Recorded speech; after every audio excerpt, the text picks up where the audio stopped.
Dat jullie er zijn op deze bijzonder mooie zonnige dag. Vonden jullie niet? Ik denk, het is herfst, de zon schijnt. Maar jullie zijn hier, dus welkom. Mijn naam is Rajiv Bagwambali. Ik ben jullie dagvoorzitter van vandaag. En namens de Nightshop, het VSB-fonds, de Boekman Stichting en de Nederlandse UNESCO-commissie heet ik jullie allemaal heel erg welkom bij de Cultural Currency Conference 2025. Mag ik een warm applaus? Het is iets wat we moeten vieren. In 2023 overhandigden we het adviesrapport De innovatieve kracht van de culture aan de toenmalige secretaris van het OCNW. 2 jaar later zien we dat de boodschap landt. Gemeentes pakken de adviezen op. Fondsen maken geld vrij. En het gesprek over democratisering van cultuur staat volop op de agenda. Vandaag organiseren we alweer de 3e editie. Nog een applaus, de 3e editie. Van het Cultural Currency Conference. En inmiddels is het uitgegroeid tot een event waar zowel mensen uit de culture als mede de systeemwereld echt naar uitkijken. De Cultural Currency Conference is uitgegroeid tot een heuse tussenruimte. Een tussenruimte die heel erg belangrijk is. Maar succes die brengt nieuwe vragen met zich mee. Als we het hebben over meer ruimte maken voor de culture, wat bedoelen we daar dan precies mee? Gaat het om het toegankelijker maken van bestaande structuren, dingen die er al zijn? Of gaat het om het erkennen van structuren die al bestaan, maar nog niet zichtbaar zijn in beleid en onderzoek? Het thema van vandaag is vertrouwen. Belangrijk woord, vertrouwen. Hoe bouwen we de culture als leefwereld? Als manier van leven waar allerlei vormen van kunst, design en cultuur uit voortkomt. Niet alleen maar door goede intenties en allyship, maar door concreet te maken wat mogelijk wordt als je dat vertrouwen geeft. Vandaag en morgen zien jullie hoe dat werkt. Met voorbeelden uit de praktijk. Echt met concrete casussen. De Nightshop heeft de afgelopen 5 jaar verschillende onderzoeken gedaan en prototypes ontwikkeld om tastbaar te maken waar vertrouwen toe kan leiden. Wat dat heeft opgeleverd, dat horen jullie zo. Vandaag gaan we samen aan de slag in verschillende workshops. Deze editie van de Cultural Currency Conference, dat gaan we echt doen. Maar voordat we aan de slag gaan, geef ik het woord aan mevrouw Kathleen Ferrier, voorzitter van de Nederlandse UNESCO-commissie. Mag ik een warm applaus voor mevrouw Ferrier.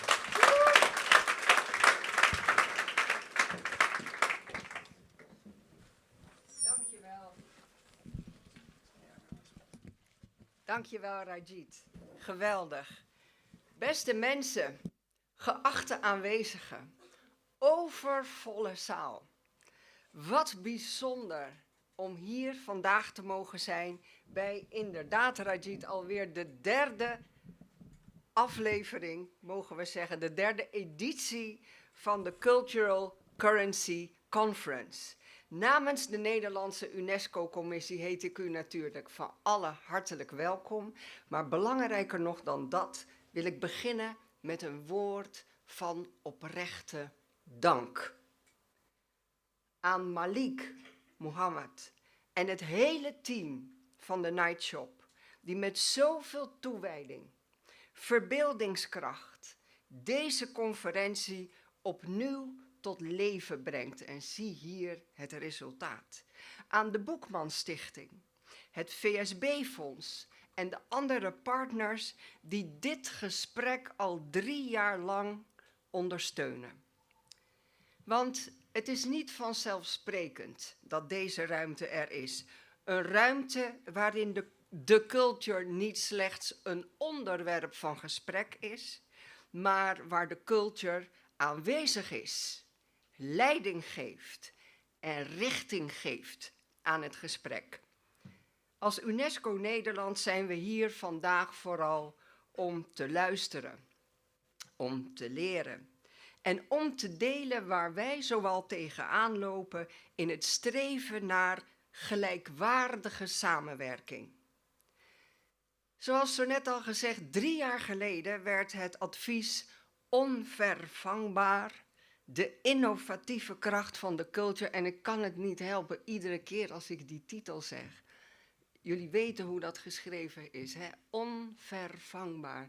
En ver tussen haakjes. Dus onvangbaar. En het komt van ver. En samen is het onvervangbaar. Die prachtige titel. Goed, 3 jaar geleden werd tijdens de Cultural Conference dit rapport gepresenteerd. En dit advies was een gezamenlijk product van vele gemeenschappen.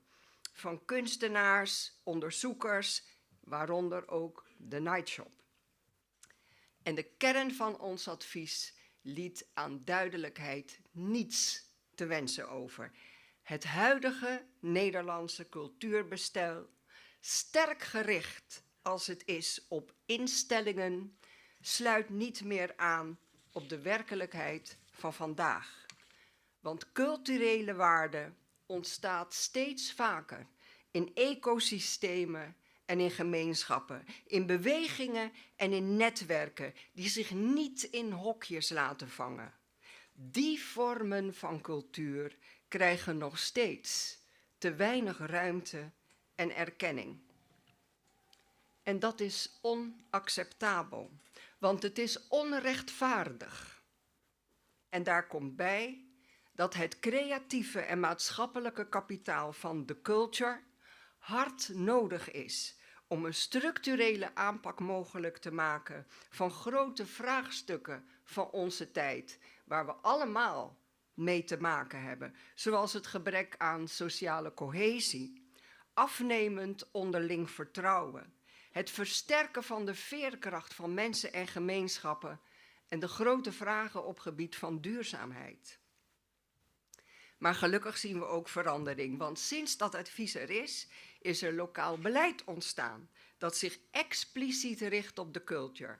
Het Cultuurfonds heeft 1,5 miljoen euro vrijgemaakt voor een nieuwe, laagdrempelige regeling met veel minder bureaucratie. En na vandaag, na deze conferentie, gaan de Boekman Stichting en Concrete Blossom van start met een community of practice over democratisering van cultuur. Dit zijn hoopvolle stappen. Maar we weten het allemaal, structurele verandering komt langzaam. Systemen herhalen zichzelf. Zeker wanneer macht en middelen ongelijk verdeeld zijn. En dan komen we bij die fundamentele vraag.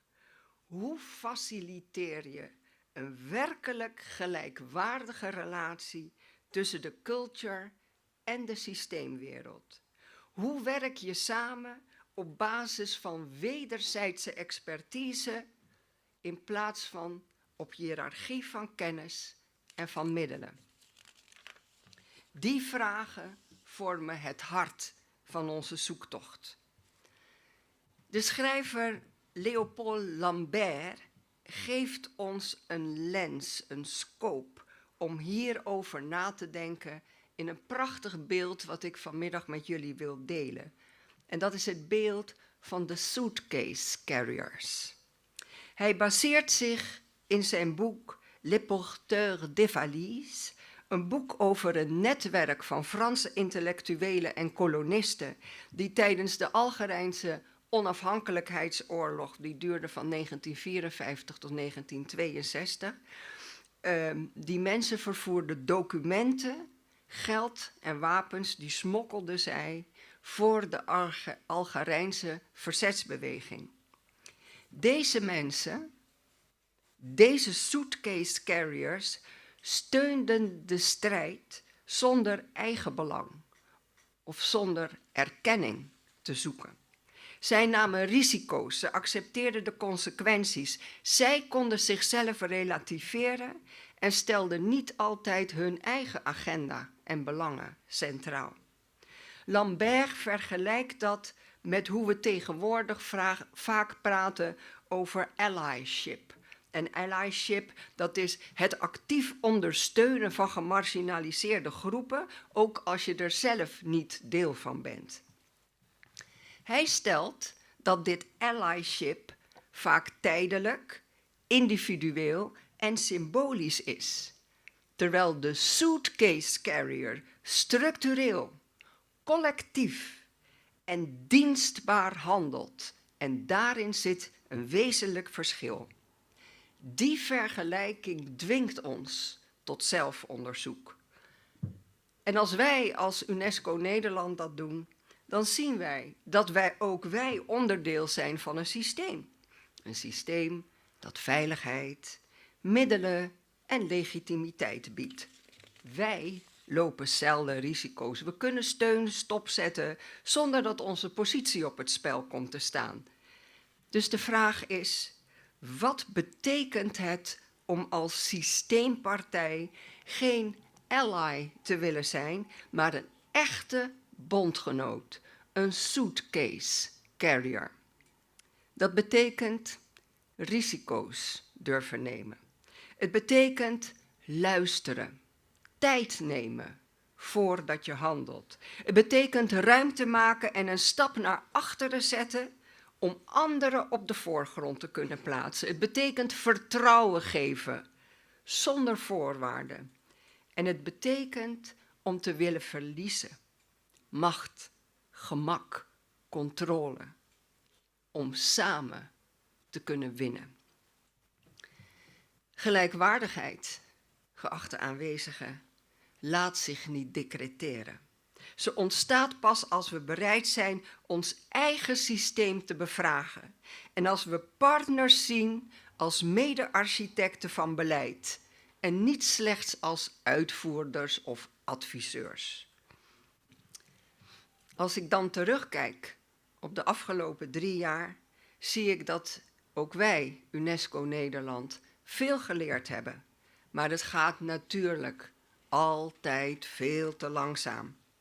Onze samenwerking met de Nightshop en de vele andere partners heeft ons haarscherp duidelijk gemaakt dat wij niet de maat der dingen zijn, maar dat onze impact juist groeit wanneer we de leiding durven delen met anderen.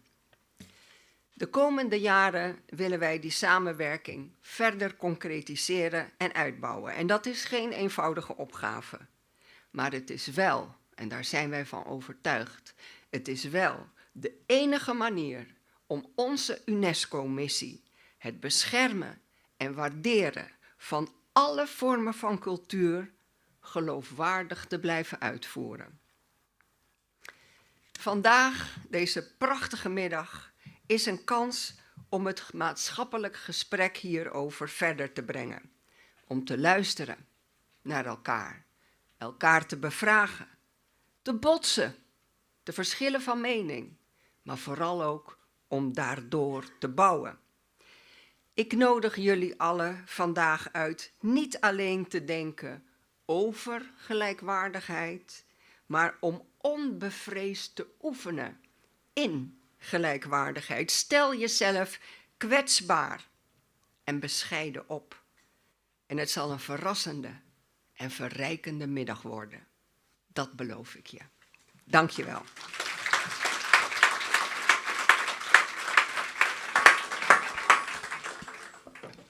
Een warm applaus voor mevrouw Ferrier.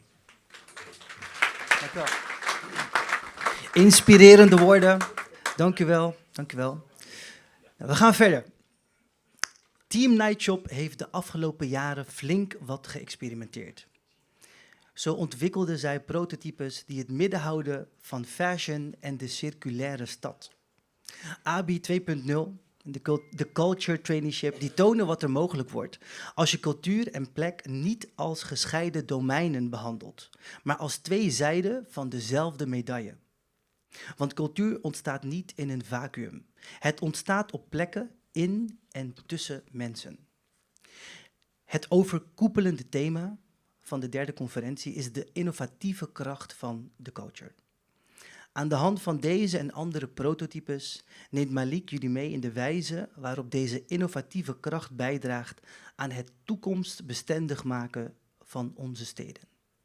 Mag ik een warm welkom voor Malik Mohammed.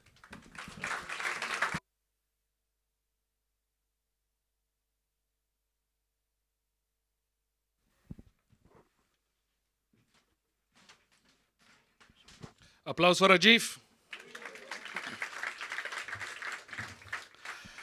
Ik heb 10 minuten. Wie denkt dat het me gaat lukken? Nee, is een serieuze vraag.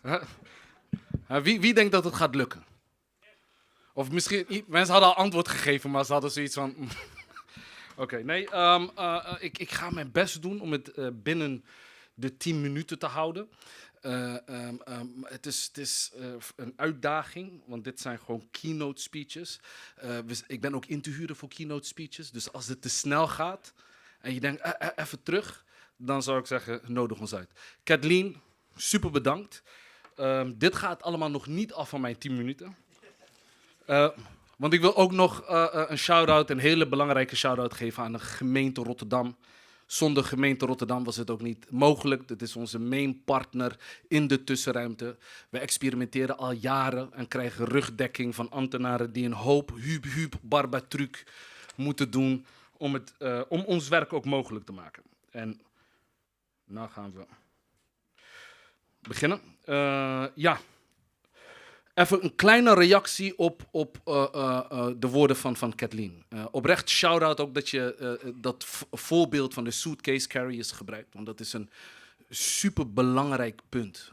Hoe stappen we voorbij allyship?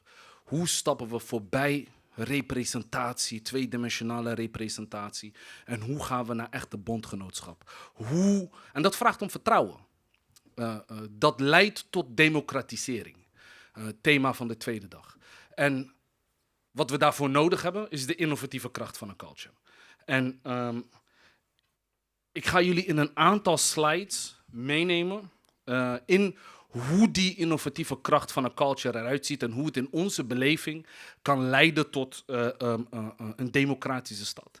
Want laag voor laag hebben we de afgelopen jaren geprobeerd om die stad opnieuw uit te vinden. En daar heb ik een aantal plaatjes van meegenomen. Wie snapt de relatie tussen deze twee? Ik laat dit al jaren zien en elke keer hoop ik en heb ik vertrouwen in het publiek dat iemand gaat zeggen, ja? Sorry? Rechts is een sampler, zeg je? De gebruik je om te remixen, ja? Ja? En wat is de relatie ertussen? De Nightshop sampled ook. De Nightshop is een sampler, zou je kunnen zeggen. Vanuit de Nightshop zetten we de culture, zetten we hip-hop in als methodiek om die stad opnieuw uit te vinden. En als je samplet, dan heb je samples nodig. Dit zijn samples van leefwerelden, samples van herinneringen. Dit is een collage die nieuwe stedelijke identiteit laat zien. Dit is een crate waar wij uit samplen. En een crate is een archief, zou je kunnen zeggen. Toch? Stuart Hall die zei ooit heel treffend dat constituting an archive, het constitueren, het oprichten, het opstellen van een archief is een belangrijk moment. Het is een profound moment, omdat het een teken is van zelfbewustzijn. Het is een teken van volwassenwording. En wat wij doen met onze crate is die postkoloniale stad, die superdiverse stad, het Rotterdam van vandaag, die identiteit, proberen dat wat onvangbaar is te vangen in een archief die ever evolving is en daarvan uit laag voor laag die stad uitvinden. Oké, dat was 4 minuten. Dat is onmogelijk. Oké, AB 3.0, nu ga ik iets sneller praten. Wie kent dit nog niet? Ongetwijfeld een hoop mensen. Is een ontwerpend onderzoek waarbij we aan de slag zijn gegaan om na te denken hoe die circulaire stad, hoe die democratische stad, hoe die weerbare stad eruit ziet vanuit leefwerelden. En je ziet links de rug van Nakor, shout-out Nakor. Hij heeft een piece aan. Als het goed is zie je een aantal collega's, teamleden met sjaals rondlopen, gemaakt van die fabric. Je ziet die collage, die leefwereld die ik jullie zojuist liet zien, die vangen we ook in die fabric. En dit project, deze prototype bestaat uit 3 lagen. Stoffen die we hebben gemaakt van 100% gerecycled materiaal en kledingstukken die we daarvan hebben gemaakt. Ruimtes die we hebben ontworpen, ateliers, hubs, makerspaces.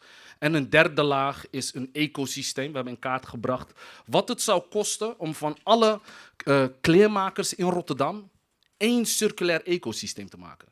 En rond de 1% van het renovatiebudget van een bekend museum hier in de stad of een bekend museum in die andere stad, of de 7 stadsprojecten.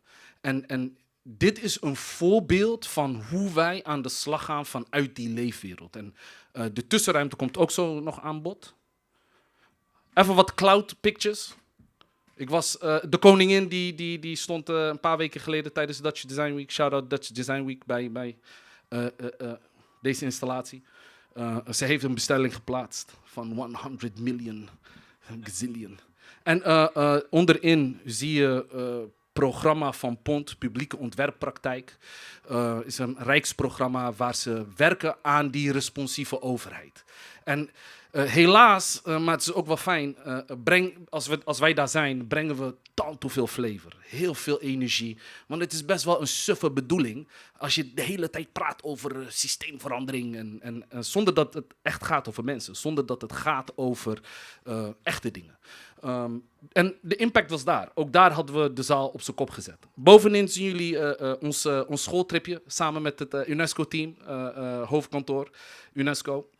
Was geweldig.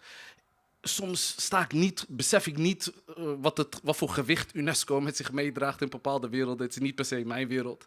Dus op zo'n schoolreisje, zo'n trip, leer je ook die andere wereld beter kennen. En shout-out ook voor heel UNESCO-team voor het mogelijk maken en het bieden van een platform voor dat wat we doen. Oké, gaan we tot slot. Iemand moet het doen. 6-delige documentaire serie over hiphop komt over een paar weken op de televisie. Als het goed is, wij zitten sowieso in die laatste aflevering als we het hebben over de toekomst van hiphop. Ik hoop dat dit project, de kleermaker, er ook in komt. We hebben gepusht, maar dus laten we met elkaar kijken of het wel of niet zo is. Maar how did we get here? Dit is een foto van de conferentie van vorig jaar. Die installatie die je daar ziet, dat is 50 meter stof. Daar hebben we stukken van gemaakt. En je hebt het lab, de nightshop, je hebt de conferentie. En dat werkt in een circular motion. Want het samplen is ook een circulaire praktijk. Je werkt met dat wat er is. En op die conferentie hebben we het gepresenteerd. Gingen we kijken, feedback ophalen, kijken, misschien partnerships sluiten, kijken of we het onderzoek verder kunnen brengen. Shout-out de mensen van Keilen, ik zie ze ook hier voorin zitten. Ja, Naak heeft hem er toch tussen gezet. Nightshop, conferentie, nightshop. Ik heb nog 2 minuten. De nightshop opereert. Sommige mensen denken dat we een buurtinitiatief zijn. Hè? Omdat mensen uit de buurt naar binnen lopen. En dan is het ook fijn om dat in een hokje te plaatsen, dat het een buurtinitiatief is. Maar de nightshop opereert op 3 schalen. Je hebt de winkel in de plint, je hebt de winkelstraat en het gebied. En tussen die 3 schalen opereren we. En proberen we wat wij source circulation noemen te verstevigen. Want source, a.k.a. fringe kapitaal, kennis, wat in de fringes of society ontstaat, daar vertrekken wij vanuit. Want wij zeggen dat in die fringes of society, waar die Canaries in de kolenmijn leven, die Canaries produceren kennis. Die Canaries die verbeelden. En wat wij met de nightshop doen is, we hebben een stuk kennisinfrastructuur toegevoegd aan de fringe, in de leefwereld, waarmee je aanwezig kapitaal, aanwezig kennis, currency, cultural currency, in kunt zetten om na te denken over die stad van morgen. En het is op een experimentele manier uitvogelen. We ontwikkelen methodieken. Maar wat wij hier uitvogelen, is van betekenis voor de samenleving at large. Oké. Of moet ik daar richten? Ja. We voeren veel gesprekken met bewoners.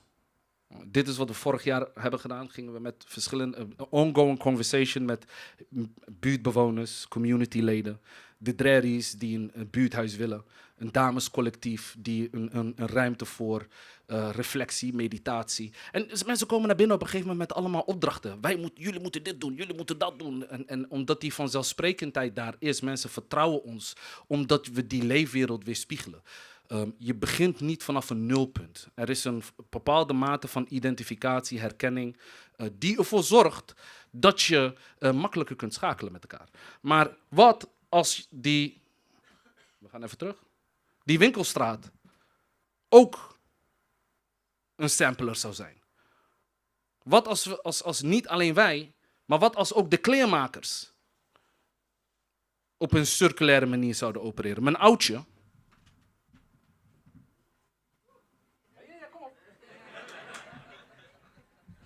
is gemaakt door een van onze buren.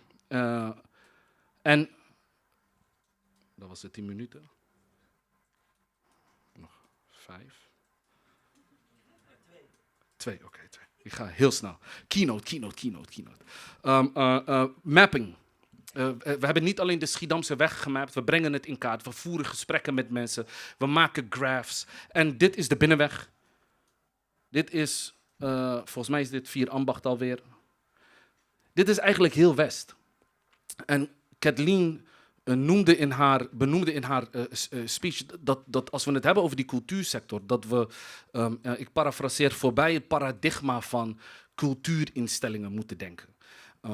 Want als we alleen denken vanuit het perspectief van wat het systeem aanbiedt, dan hoor je geluiden als in dat er weinig cultuurparticipatie is hier in Delfshaven. Wat deze kaart laat zien. Dat er verschillende vormen van kwetsbare wijken, cultuurarmoede, laag participatie. En dat zie je dus ook in deze kaart. Dit is een kaart van de gemeente waarin cultureel infrastructuur in kaart wordt gebracht. Maar wat je daarop ziet is geformaliseerde cultuur. Cultuur dat binnen die kaders van beleid begrepen wordt. Dat daarnaast is wat wij hebben gemapt. En je kunt zeggen dat je kunt op verschillende manieren naar kijken. Maar hoe wij er vanuit de tussenruimte naar kijken, is dat ze ook complementair zijn. En als je vanuit die gelijkwaardigheid met elkaar gaat nadenken, dan in die tussenruimte met elkaar aan de slag gaan. Oh! Zo. Zelfs de presentatie zegt het is goed geweest. Oké. Ja. Vanuit de tussenruimte, beleid, gesprekken met buurtbewoners. Vaak gaat het over hetzelfde. Het vergt om translation. Het vraagt om translation. Het vraagt om code switching. Maar het vraagt ook om die context te kunnen begrijpen. En die context te kunnen lezen. En te kunnen zien wat beweegt. En als er één ding is wat de culture en hip-hop mij heeft geleerd, is hoe dingen fly kunnen zijn. Hoe dingen tot de verbeelding kunnen spreken. En dus wat we met die kleermaker hebben gedaan, dit is hoe beleidsadvies eruit ziet. Die kledingstukken die je net zag, dat is hoe beleidsadvies eruit ziet in de wereld van de nightshop. Maar een hoop mensen die binnenlopen, die zijn niet geïnteresseerd of het nou beleidsadvies is of niet. Ze willen het gewoon kopen. Ze willen het dragen. Ze willen het rocken. En we hebben mensen hoog in de boom van het systeem. Ik wilde eigenlijk nog een plaatje eraan toevoegen van 19 Keys. Wie kent 19 Keys? Wie kent Dr. Umar Johnson? Niet verlegen. Als je zegt van, je hebt aan de ene kant secretaris-generaal van een ministerie en Dr. Umar Johnson, dat kan niet verder van elkaar verwijderd zijn. Maar beide werelden raken elkaar in die tussenruimte. En middels die verbeelding die we inzetten. En wat wij zeggen is, degene die deel gaat nemen aan onze workshop, even een mental picture. Hier komen we zo meteen nog bij terug. Wat betekent dit allemaal? Ik had echt nog 10 minuten nodig extra, merk ik. Maar wat betekent dit dan? Wat zijn de next steps? Hoe gaan we hiermee aan de slag? We hebben de afgelopen jaren een hoop jazz bedreven. Het uitvogelen van die werkwijze. We zijn tot een punt gekomen dat we die werkwijze nu vast hebben. Wij noemen het embedded R&D vooralsnog. En dat gaat uit vanuit de thesis dat je kennisinfrastructuur in die rand van de samenleving hebt, in die leefwereld, om die gelijkwaardigheid ook te kunnen waarborgen. Om voorbij die participatie, om voorbij die incidentele momenten van input leveren, ook daadwerkelijk op een tastbare, significante en effectieve manier in mijn beleving kunt werken aan die democratisering. En wat we met de kleermaker hebben gedaan, gaan we volgend jaar dus ook met food doen. Hopen we. Hoe zou een food ecosysteem eruit zien wat eten benadert als een vorm van cultuur? Verder, een aantal slides terug, zag je in die mapping dat er volgens mij 86 eethuizen zijn alleen in Delfshaven. Tant hoeveel barbes. En de mensen komen daar. Mensen zijn daar aanwezig. Dus wat wij gaan proberen te doen is food als medium inzetten voor de cultuurtransitie, armoedebestrijding, de circulaire economie, de weerbare stad. En natuurlijk algehele dopeness. En in de kern hopen we de komende jaren, ook samen met jullie, de culture als soft power in te zetten voor beïnvloeding. Beleidsbeïnvloeding, gedragsbeïnvloeding. Het beïnvloeden van hoe we nadenken over die stad van morgen. Bedankt voor jullie tijd.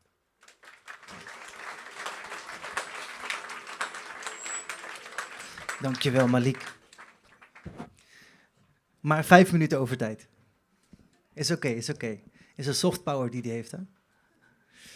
All right, so proceeding to our next speaker. The value of space in the creation of culture and community is nothing new. Infrastructure is the unsung hero of culture. Mr. Sasanek shows how Black communities have been building transformative cultural infrastructure for generations, from Detroit to Tulsa. These practices contain valuable lessons about the relationship between culture and place.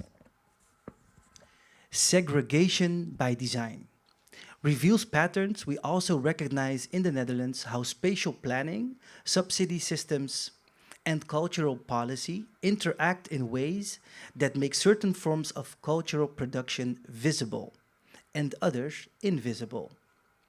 It's not always intentional, but the effect is structural. The question is, how do we learn from these existing practices? And how do we ensure that what already works is also recognized and supported? Give it up for our next keynote speaker, Mr. Adam Paul Sasanek.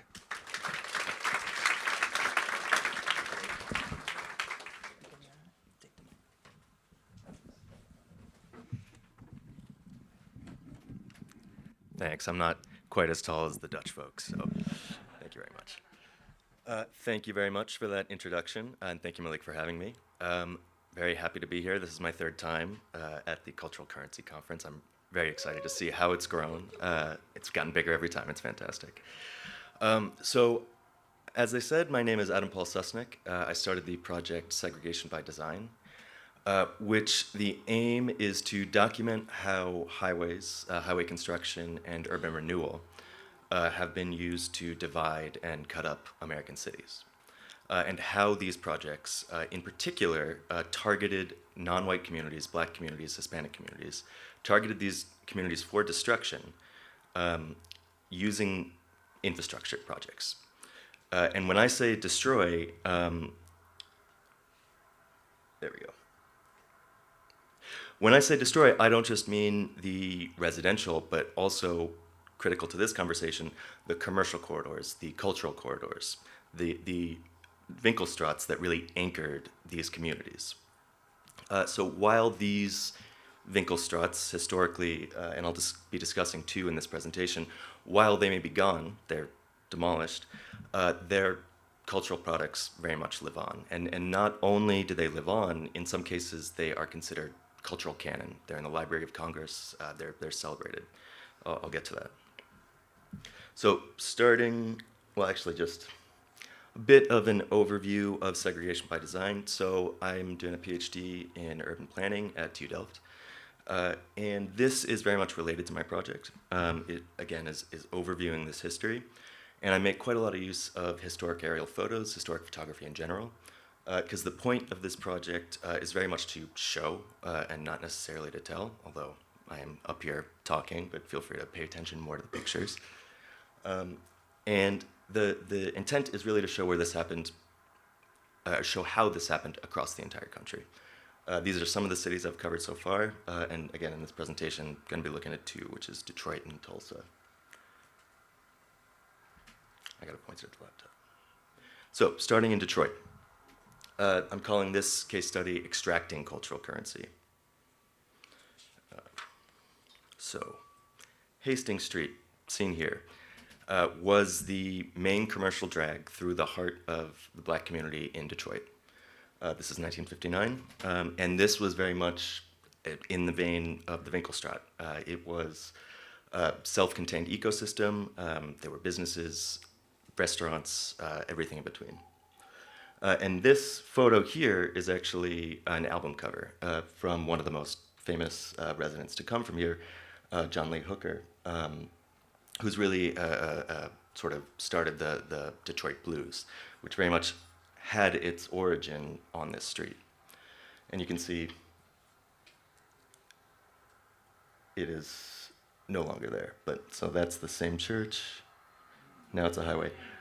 So that's what it looks like today. But before getting into the destruction of it, a bit on the formation of these communities. So this is a demographic map of Detroit, 1940. You can see percent black here in green, and it lines. It very much lines with this corridor here, which is right down the middle of Hastings. So you can see very concentrated, and this is not by accident. In the United States until the 60s, and in some places longer, we had various forms of legal and unofficial segregation. Legal on the left here being redlining, which some of you might be familiar with. This is the United States government made maps of every single city in the United States, ranking different neighborhoods for investment worthiness based on the racial composition of the people who live there. That was one of the legal mechanisms. So again, these are segregation methods. This is how that corridor formed. Legal methods, this is another one called restrictive covenants, in which this was written into the deed of homes, and it said that the home could only be sold to people of a certain race. It's similar to some extent. I'm not super familiar with the subject yet, learning more about it, but the Rotterdam vet, where you create different income barriers to housing. And this is similar, except explicitly racial. So that legal segregation, unofficial segregation, gives rise to this community. But even in spite of the institutional barriers, the community formed a very prosperous and very rich corridor. Again, Hastings was the main drag. You can see some of the photos here. And I love the maps that Malik is making of the Winkelstraat, because I also did something similar with this historic one. And you can see up here on this block in particular, there was a tenants union, 3 barber shops, a beauty salon, a pool hall, 2 restaurants, a law office, a physician's and dentist's office, 2 grocery stores, a beer garden, and dozens of apartments. So again, this is a classic example of that shopping street. And this one in particular, in Hastings, gave rise to cultural products, if you want to call it that, cultural products that are considered American canon now. So this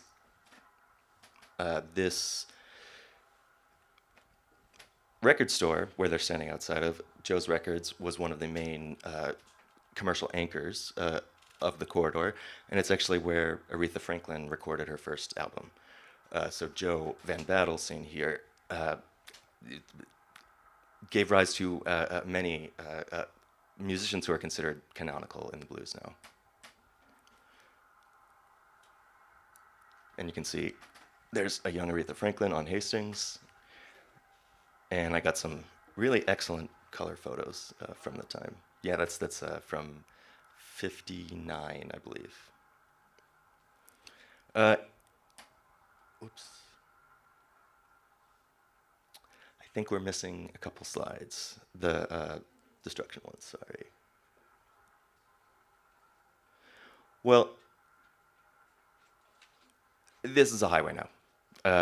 This was destroyed through urban renewal. It's those two. Yeah, those two.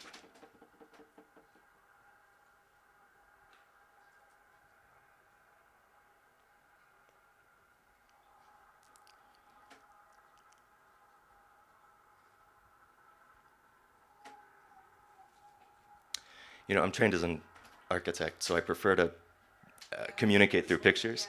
Yes. Thank you so much. So again, Joe's here, and then subsequently destroyed for urban renewal. And the daughter of the owner, I just want to read a quote from her about the destruction. So Marcia Music, who is the daughter of Joe Van Battle, who owned Joe's record shop, she said, so in 1960, after Hastings Street was urban renewed into the Chrysler Freeway, my father was forced to move his record shop from the east side of Detroit to the west, across to 12th Street. This was a massive shift and a historic urban migration that uprooted the community, including many Hastings business folks, from their entrepreneurial and residential roots, a destruction of generational wealth from which our community has never recovered. Many of them, having already survived the migration from the South, could not withstand yet another traumatic transition, and many African-American businesses were lost forever. My father, not Marcia's father, my father would go back to Hastings as the freeway encroached north. His shop was gone, but a few holdouts remained, waiting on the wrecking ball. I remember we stood on the banks of the dirt-filled crevasse, the initial diggings of the Chrysler Freeway. My dad looked across, down in the giant pit, to the place where his record store used to stand and said, that used to be Hastings. So you can see the corridor here, and the highway going right through. And, you know, this was done, the city government did this very intentionally. It was killing two birds with one stone. It was boosting automobility in an age when cars were becoming more popular, and using the infrastructure that was necessary to do that, using that infrastructure to clear these communities that city leaders viewed as undesirable. So, killing two birds with one stone. You can see another vision there. And so, little plug, not super appropriate, but segregation by design, if you check out the Instagram, a lot of these images live up there. And if you do take any photos, feel free to tag me so I can share it. The point, as this plays, one of the main points of this project for me is to make this history more accessible. These stories are out there, but they're in a very fragmented way. And if some folks are familiar with the book, The Power Broker, it's a history of basically urban planning in New York, but it's 1,500 pages long. It's something that we're all supposed to read in architecture school, but no one actually does. So I wanted to make that the message of that book, which is again very much about how infrastructure was weaponized to remove these communities. I wanted to make that message clearer because it's tough to, especially in America, we're so used to these highways. We view them as almost like rivers or mountains. We view them as physical, as natural features, but they're very much the result of choices, and they weren't even built that long ago. And wrapping up on Detroit, just a point I thought was kind of interesting, I added this in.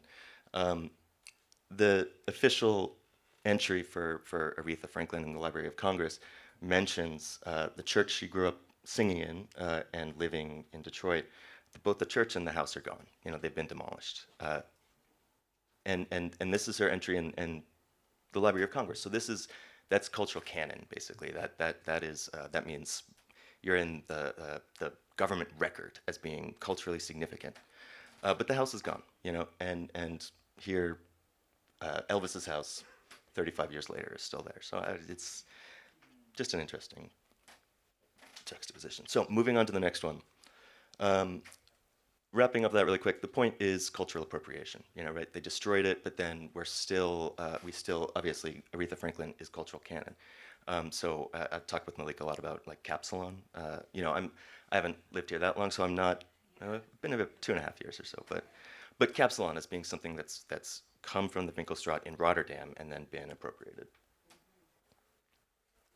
So moving on to the next one, suppressing cultural currency. This one is much more just about mindless destruction. But you know, if the Winkelstraat weren't so important, the American government wouldn't have gone through such a targeted campaign to destroy it. So moving on to Tulsa, Greenwood, which some of you might know as the Black Wall Street, if you've seen the show Watchmen especially. So Greenwood was one of the wealthiest black communities in the United States, and actually in a southern state in Tulsa. And you can see here, so, you know, Hastings was very much, because of the fact that everyone was forced to live there, it was very much a cross-section of every class. You hear people talking about it, it's quite beautiful. Greenwood was fairly wealthy. This was an upper-class community that was built under the same auspices. You know, they had the redlining, restrictive covenants, and this was the South, so some things were even more explicit. You can see here. So again, similar point as last time, but you could get anything you needed. This is a quote from someone who lived there, and it's that sort of circular economy, right? Everything is on the street. Everything that you need produced nearby in the city, tailored, made into food. You know, it's quite beautiful, actually. So it was destroyed. First, this is a slightly different case than the highway case. This is a bit earlier. So Greenwood was destroyed by, in an attack, a white supremacist mob with nearly about 10,000 people attacked it and burned it down. And in particular, they target, I should have a map up, they target the 100 block, which is, I've said Winkelstraat 100 times now, but that's the 100 block was the heart of it. And the Williams Dreamland Theater was one of the sort of icons of it. They target the heart. It's a symbol. And actually after, so this is before the era of highway construction. This is a bit, but after the destruction, they actually made postcards and sold them. Yeah. But what often gets forgotten in the history of Greenwood, the story normally stops right at the attack, but it rebuilt, the residents rebuilt within about 6 months, and then they rebuilt even better in the next couple of years. And the moniker Black Wall Street didn't actually get applied to it until after the destruction because they rebuilt bigger and better. And the Williams family here, you can see these were sort of the patriarchs, actually matriarchs, because both patriarchs and matriarchs of Greenwood. And they're, you know, an incredible example of organizing the community through a local business, which became the sort of hotspot of the community, of the neighborhood. And if you've seen Watchmen, again, their son is actually a fictionalized version of him as the character Hooded Justice, so one of the main characters. But even after it gets rebuilt, so the first destruction in the 20s was, you know, an extra legal attack, but in the 50s, then the same thing happens. The highway comes through, and it's in this case, it's slightly different. It's not just the highway. They basically salt the earth. They demolish all the residential part, and what gets built there instead is parking lots for a commuter campus of Oklahoma State University. And relevant to this discussion, of cultural currency, is the destruction and repurposing of black space, which has been integral to the process of opportunity hoarding. In this case, the nexus of black prosperity represented by Greenwood was eliminated. And if they couldn't do it the first time, they found a new way to do it.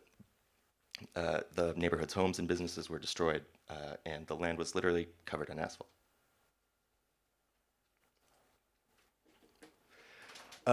You know, this didn't just happen in those two places. One of the points, again, of segregation by design is to try to show that this happened all across the United States. I'm from South Florida originally. You know, it's 2nd Avenue there. Little Broadway is what it was called. And now it's I-95, a highway.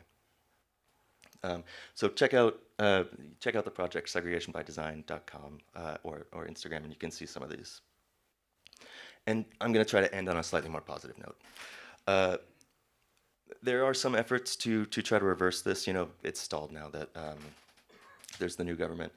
But that's federal, so there's still a lot of action happening at the state and local level. So there is, you know, Tulsa is studying removing this history, or removing the highway. But it's tough because how are you going to bring back? The community has been destroyed. So it's an open question. You know, is the solution more infrastructure projects? I don't know. One project I've been working on is in Brooklyn and Queens, in New York. There's a big highway there, similar story, and we're working with the community. We built a big model where you could take the highway out and redesign it as you want. So, and there's some progress to fixing these problems, but it's not necessarily gonna bring back the community because it has been destroyed. But one case, and then I'll end. One case that I like to talk about that you know I think is in a similar, smaller scale vein to the night shop. This is a friend of ours, a friend of mine, my wife is here, so I say ours. A friend of ours in South Florida who started this business, it's a nonprofit, but basically this is the Heart of the Black Community in West Palm Beach. It's been disinvested in. The railroad track goes right through the middle, but the city is trying to regenerate or support the community that's there.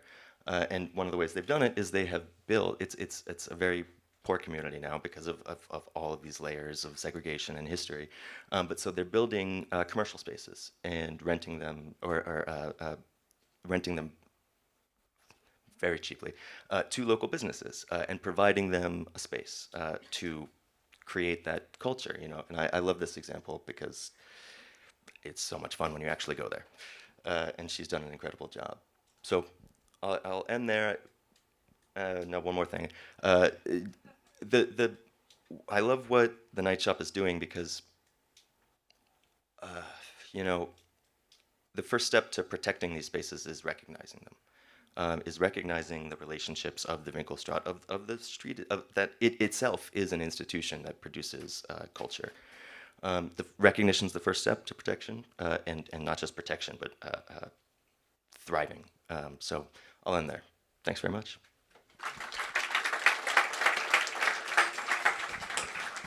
Thank you so much. Very nicely, neatly in time, so that was good. You can take a seat here. I would like to invite Malik as well to come and take a seat. We gaan na de 2 keynotes verder met een reflectie op wat we net gehoord hebben.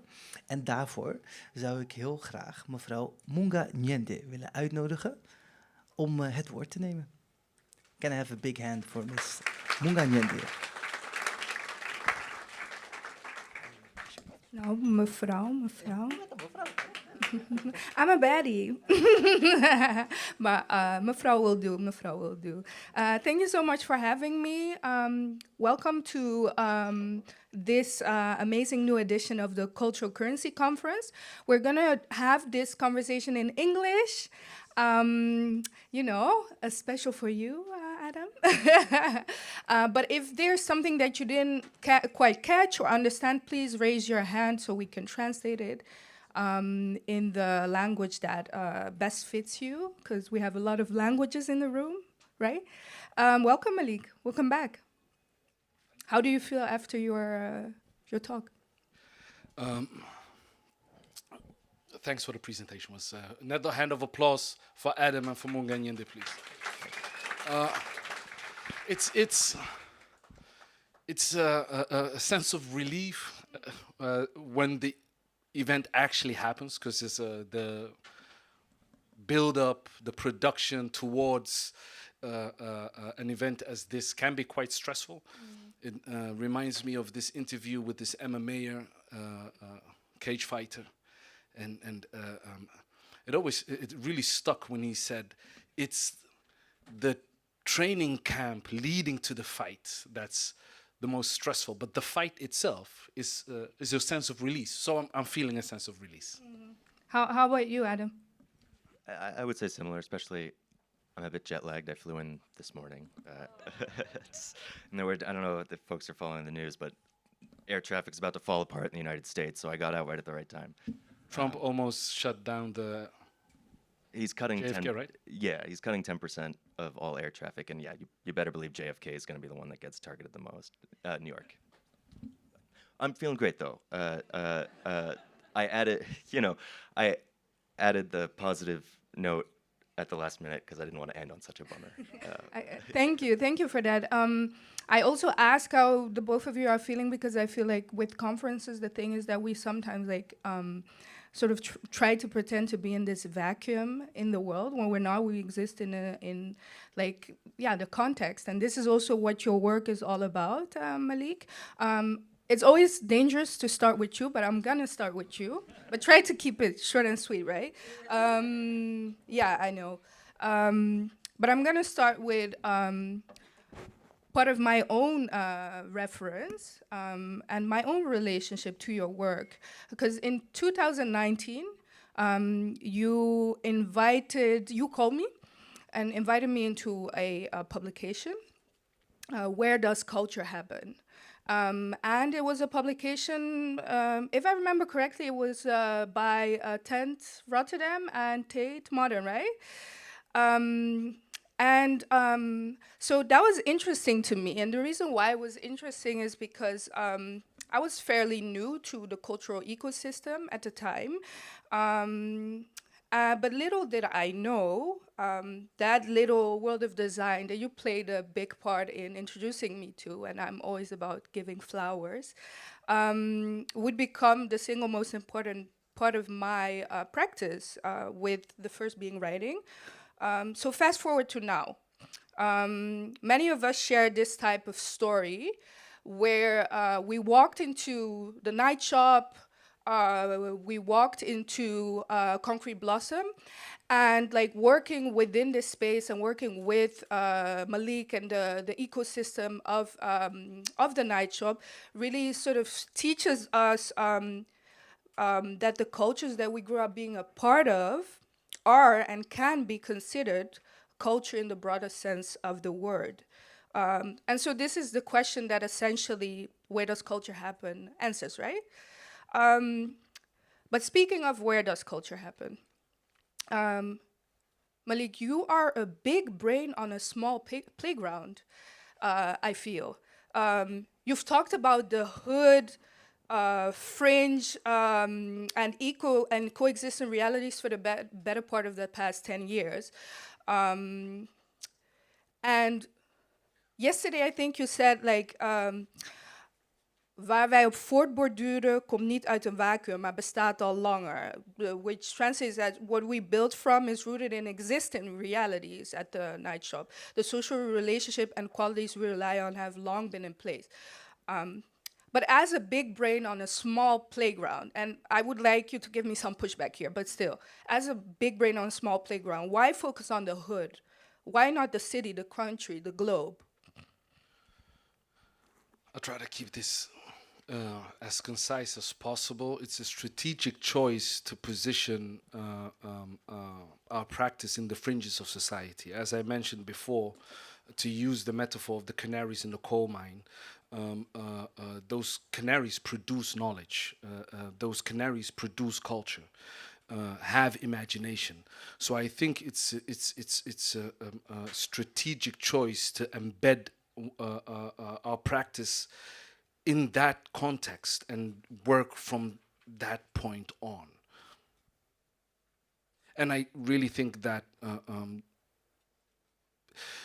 I think it was the first time Trump became president. I was back then writing essays and op-eds for a national outlet, and I was writing a piece, and all of a sudden, the unthinkable happened, and everyone dropped the pieces they were writing and had to write about that event. And in a throwaway line, I wrote that that counterintuitively, many of the solutions for the big issues, transitional issues, wicked problems we have, can be found in the fringes of society. And that's, I think, 10 years ago by now, almost, 2018, yeah? 16, yeah. And in the past 10 years, I've been chasing that ghost and trying to bring it to life and articulate it. Mm-hmm. And I have a similar question for you, Adam, because today's topic or today's theme is all about trust within the culture, and so basically building trust. So this idea of like building a trust that isn't only about good intention or allyship, but really also about finding concrete ways for that trust to show how that trust is extended. And so speaking of this trust, did that play like a role in you referencing these places that you referenced, Adam, in Chicago, Detroit, Hastings Street, Tulsa? What is the ingredient in trust in all of that? Trust amongst whom? Exactly. Well, it's fascinating because as someone who works in planning, or urban planning, that trust is like one of the first things we discuss when it's a infrastructure project, when it's a public infrastructure project, because nowadays we don't do what they used to and just sort of run roughshod over the whole community. Now we, in order to advance these projects, we have to build trust with the community, right? And it's a process of time and embedding yourself in the embedding is kind of a weird way to say it, but it's a process of building trust, and it's really difficult, and there's no way to do it other than time. So I'm thinking of projects that I'm working on in New York, for instance, where we're trying to, there's a highway that goes through the Bronx. It's in like a trench. So imagine a tunnel without a roof. And then on either side, there's tens of thousands of apartments. So people breathing in that pollution from the cars. We, the company I work for, and the client is the city, we are trying to initiate the process of redesigning that highway, of specifically building parks over the top of it. There's similar things in Den Haag. And there's a great project in Utrecht that I'm sure you folks are familiar with. But we're trying to improve this highway. We're trying to redesign it. And we have to consult with the community, right? Because what happened previously was they did not. But the memory and the reaction that any city planning is going to be to your detriment is alive, and the only way to overcome that, as I said, is just time, is building those relationships so that they know you're not trying to screw them over, because the history of city planning in America is segregation by design. And I see you want to react to that, Malik. My question to you is also, so this trust and this placemaking, what is interesting about, and it's pretty cool that you call it also Winkelstraat in Dutch, Adam. You use the Dutch word. I think it sort of really makes us land in the like the Dutch reality of the theory, and so I feel like your practice, Malik, is also this this making this Black experience, this Muslim experience, these neighborhoods, sort of showing us how the living realities are, or the lived realities are placemaking by default or by design. The way we live is placemaking in essence as communities. Could you respond to that? Yeah, it's for the past couple of years. In the first, this is year 4.5. We're almost. I think March is going to be the 5th year during the elections, and we opened as a voting station. And in the first couple of years, it was a whole lot of jazz, figuring out what that lived reality means. And diving into all those relationships, almost meditating on them, marinating in them. And all the while, we were having conversations with various stakeholders. And it's quite interesting how strong the push is from what we call the systeemwereld to adapt to their reality. Because there were numerous invitations to focus on policy. You have to focus on policy, because policy. But I wasn't that interested in policy in the first phase, because we took the time to dive into those that placemaking that you mentioned, that what people innately do, right? And it's quite interesting to see what that triggers, what type of reflexes it triggers in those whose careers and work depend on making the city from a formal perspective. But in the later years, we paid more attention and moved more towards that tussenruimte. Ever since also we've been collaborating more and more with our partners of the conference. And policy is artificial. It tries to reflect reality, but it's slow. It can be quite ineffective, and it's a deficiency. But there's also a strategic potential or a tactical potential. There's a potential to make those translations in what we call the tussenruimte, in that liminal space where one needs to take the time and articulate how one can interpret policy. But in order to be able to interpret policy or interpret policy, let me stick to that. One needs what I call an intimate understanding of lived environments. And so let's say, for instance, the neighborhood that you're working on. Let's say if there would be knowledge infrastructure. See, that's also a system lingo, actually. Spaces where people talk, spaces where people have time to reflect on their own terms. Let's say if that neighborhood, all those spaces wouldn't have been met with austerity cuts, or would have been facilitated to thrive, or at least not demolished and destroyed, right? That would make your life as an urban planner easier.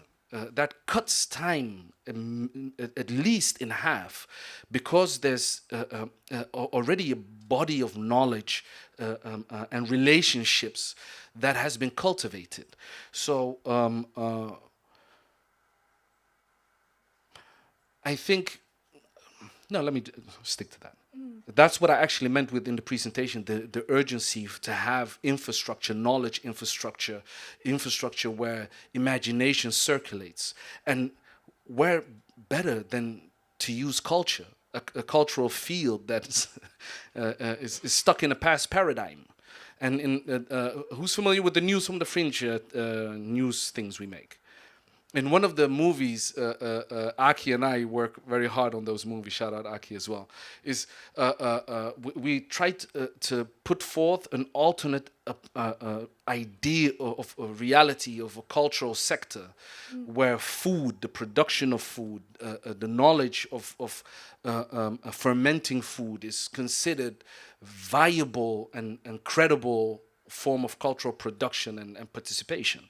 And in one of the lines I said, looking at a painting is nice, but broccoli ossehaas from Taiwan, Schiedamse weg. Veel beter. Right? So yeah, that's what I wanted to add. A few points there. Sorry. People and placemaking. You just made a good point. I'll start with people and placemaking. You know, no, obviously, I mean, people being in a space is inherently placemaking. I'm thinking architecturally here, and I'm thinking about, you know, urban renewal again.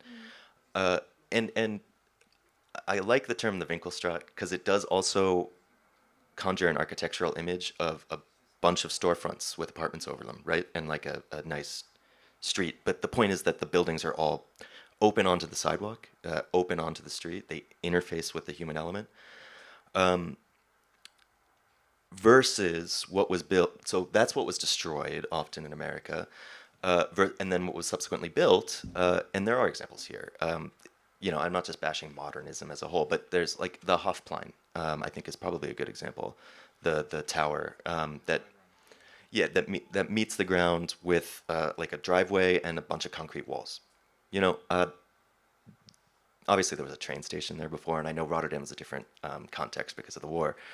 But in America, what replaces these, I showed, there was the park, it was a parking lot, right?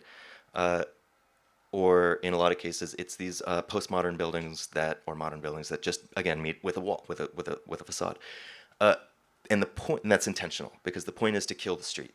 Because the point is that they were trying to remove these undesirable populations because they were viewed as lowering property values. That's the financial reason. But they were trying to remove them and make them unseen, make them invisible. So you could, the idea with a lot of these highways was in the era of white flight, we can build highways to get people from the suburbs to the jobs downtown, cutting through the non-white inner city.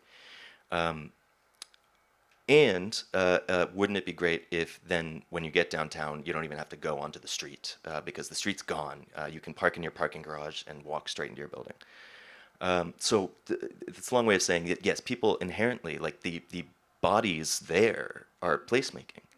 And it's supported by the architecture. And what I think is interesting about this use of Winkelstraat as a word as well is also because it inherently is about economy, right? And we are part of communities that are considered uneconomic, negatively economic, not financially literate. So I think this strategy of using the Winkelstraat, economic hearts of communities is also interesting. Malik? As a unit of, I don't know that was for him, I remembered what he had said, as a unit of organization, wouldn't it be easier for planners? That's what you said. Easier for planners if there was something to engage with. In the Bronx, luckily, it's New York, so they're absolutely, they tried to destroy everything, but they couldn't get everything. It's New York. And that makes working there not easier, because it's really complicated, but there is more.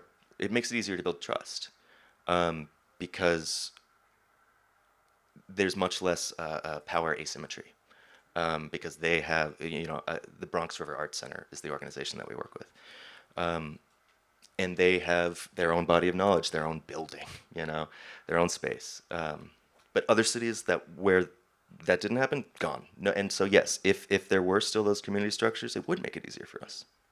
And trying to tie those two together,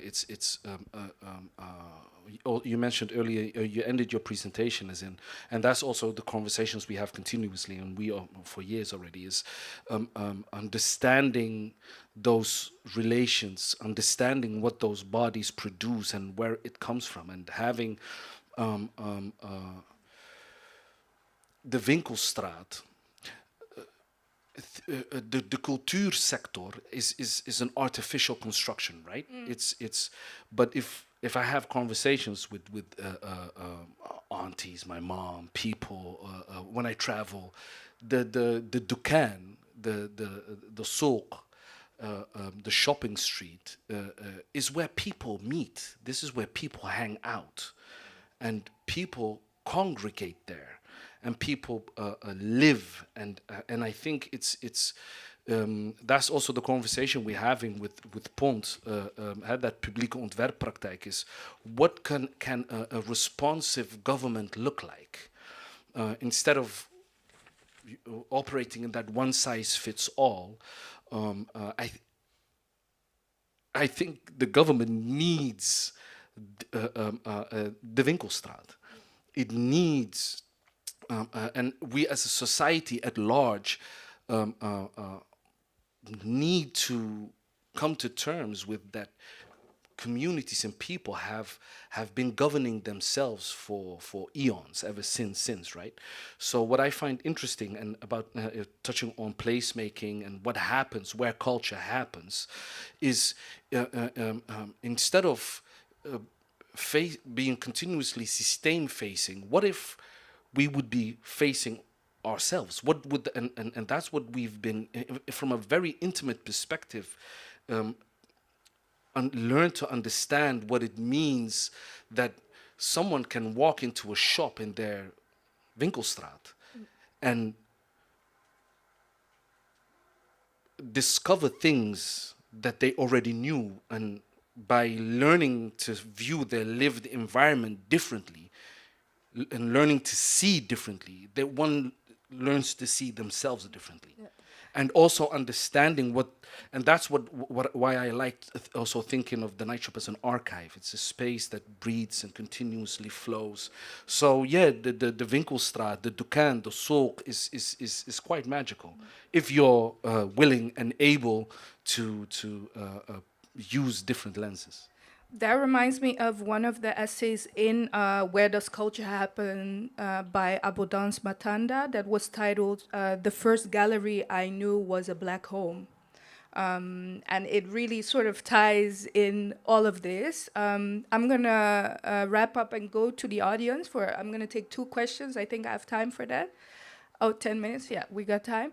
Before I do that, Adam, your work pulls a lot from the past history, and when we speak of this intimacy and looking and taking this intimate looking glass to look at this practice of placemaking, I want to ask you, looking into the future, what do you want future placemakers, architects, young people who are in school right now or who are self-making right now, what do you want them to take away from this research practice?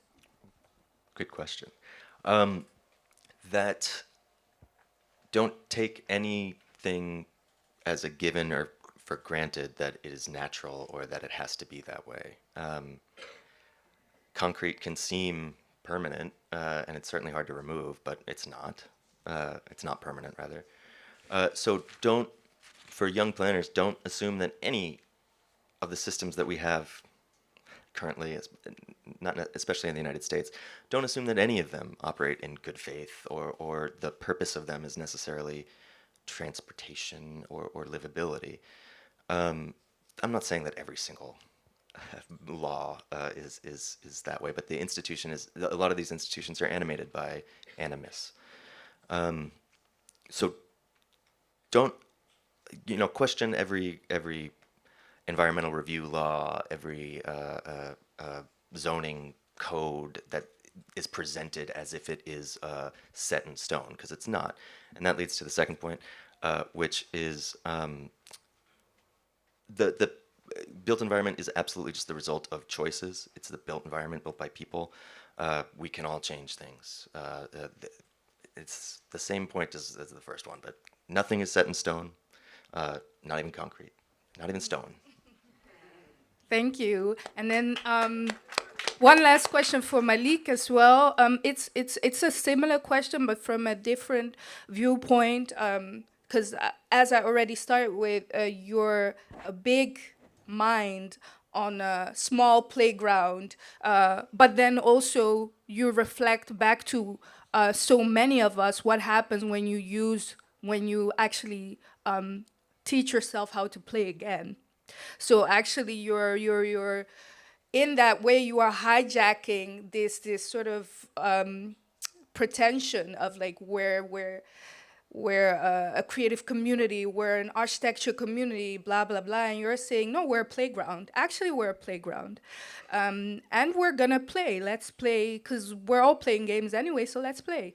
And so when I look at that, I also wonder, because I've been wanting to ask you this question about prototyping. Prototyping is really a blueprint of central to your practice. If like a YN would walk into your design studio tomorrow, like a young person of the future, and they are thinking about prototyping. They are thinking about they are starting to see their own world as a way of placemaking, essentially, and they want to prototype. Where should they start? If you fuck around, you'll find out. Point blank, and I'll divert a little bit and then come back again. I think it's important to also realize that we're faced with this veranderende kunstpraktijk, this changing artistic practice. People, YNs, youngins, OGs, all in different generations want to find meaning and in the work they do and infuse their work with meaning and make it more relevant. My generation, the dream was to work for, to land a collaboration with Nike, right? Maybe for some people it's working for Shell, but this is an empty shell building. And what we see is that there is enormous space. The playground is vast. And what I think the YNs need, and what not just the YNs need, is, sounds cliche, but room for experimentation. But not just, because that is, again, policy lingo. Room for experimentation can mean anything. I think Robert Moses was experimenting in some sense, right? So I think it's a room for experimentation in a way that's informed by intimate understanding of their life world. So let's say those YNs start fucking around and start finding out, what if there's infrastructure? What if there's spaces? What if there's money? What if there's other people who've been fucking around and finding out and could share that knowledge? So I think if we try to view the culture sector instead of a domain through which, in which we need to have everyone participating, everyone going to museums and festivals and check diversity and inclusion, etc. If we, instead of that paradigm, which is valid and has a right to exist and all that jazz, but what if we would view that culture, the transformative potential, if we would dare to view culture as transformative and then facilitate from that point on, then I think those YNs would have our back later. Right? I like that. I like that. Thank you so much, Malik and Adam. Thank you. I'm going to go to the audience. I love these quotes, by the way. Concrete is hard but can be moved, and yours, the playground is vast. Any words from the playground? Questions?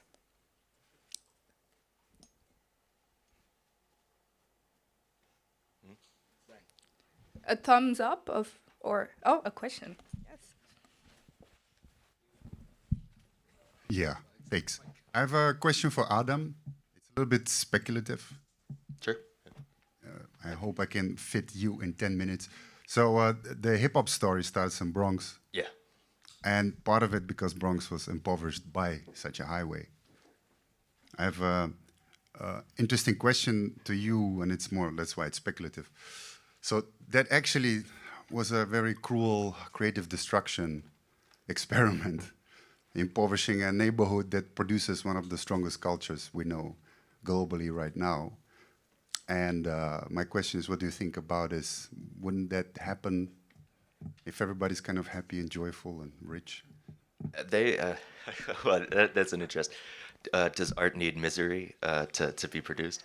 Well, to be clear, they were already poor. That's one of the reasons he targeted them. So now, on top of all of the hardships they had that came with economic privation, now they have asthma, and now they can't get to the grocery store because there's a highway on the other side. So, I mean, I don't think so. I think that hip hop would have probably developed even had they not destroyed that. It's an interesting speculative question, but I lean towards no. But thank you. But I do think it's valuable to actually ponder on that because it nuances the urge to include everyone in the culture sector because inclusion is paramount. Sometimes being included can also, or being not included, can also trigger a whole ecosystem or a life world that can, if it's able to fortify itself and has some assistance in that fortification, can reinvent that whole culture sector. So let's say, for instance, where it's in my opinion, we're stuck in this diversiteit and inclusie paradigm, D&I paradigm, and obviously it's important. I get it, but there's a whole lot of talent and ideas and creativity that's lost if we continuously try to fit everyone in those molds. And I think hip hop and the emergence of hip hop and the conditions from where it came from can be a compass in also nuancing the urgency to include. I mean, and in particular, the building that that's associated with DJ Kool Herc, right? Yeah. And his sister, and his sister who organized the party. We made that mistake in the excellent section. Yeah. Well, and that building, it's a public housing building. It's a social housing, but we do social housing very different in the United States. It's very stigmatized. So. I mean, that it emerged in precisely the locus of everything that I'm talking about. So it's a fascinating question. But the counterfactual then is like, the Detroit Blues. There was segregation that led to the rise of that, but it was certainly not. I mean, I'm speaking from 60 years in the future and basing this on accounts that I've read and existing research. And there's a lot of folks who are still alive, so firsthand accounts too. Hastings was not a miserable place. So, and it gave rise again to the Detroit Blues, which was all about the differences, mainly the electrification. So there are counterfactuals, but it's again interesting speculation. The only thing I'd add to that is that there's a difference between because of and despite of. And sometimes we confuse the two. And despite of can look like because of. And I think we're trained to think about groups of people that live at the margins of society as because of instead of despite of, because that will give them too much power. I want to go to the last question.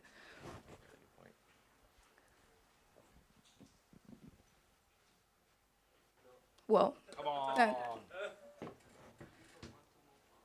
yeah, okay. Well, then this was it. Thank you so much. No. Oh, no, one. Shy person. No, not at all. One small question that relates to the previous question. If you have the Detroit blues, and in the end of the 80s you get Detroit techno with Derek May, Carl Craig, in the same time, do you think that it's because of or despite? I'm not sure. It's an interesting question. Much less familiar with musical history after the musical history as separate from urban history or urban planning history. So I'll look into it. I've tried to use. There's a lot of great Detroit techno songs that I've tried to use as like backgrounds on my Instagram posts, but copyright. Not an interesting point to end on there. Sorry. My reaction would be similar, actually. For me, strain is not a tool, it's a condition. So when you're strained, it's a condition. It's not a tool that you then use to, when you stretch an elastic band, it's not like, great, it's stretched, now I can do more with it. You can actually do less with it, but you do more with it despite of it. I think that was a much better question for you. Yeah, exactly. Thank you to Adam, thank you to Malik. My name is Munga Nyende, and good luck with the workshops you're gonna have today. Thanks, everybody. For listening. All right. So we're gonna go to a break. We're gonna have a 10-minute break. We hebben 10 minuutjes pauze en daarna gaan we starten na de pauze met de breakout sessions. Voor de mensen die nog geen keycord hebben gehad, je kan bij de lift een keycord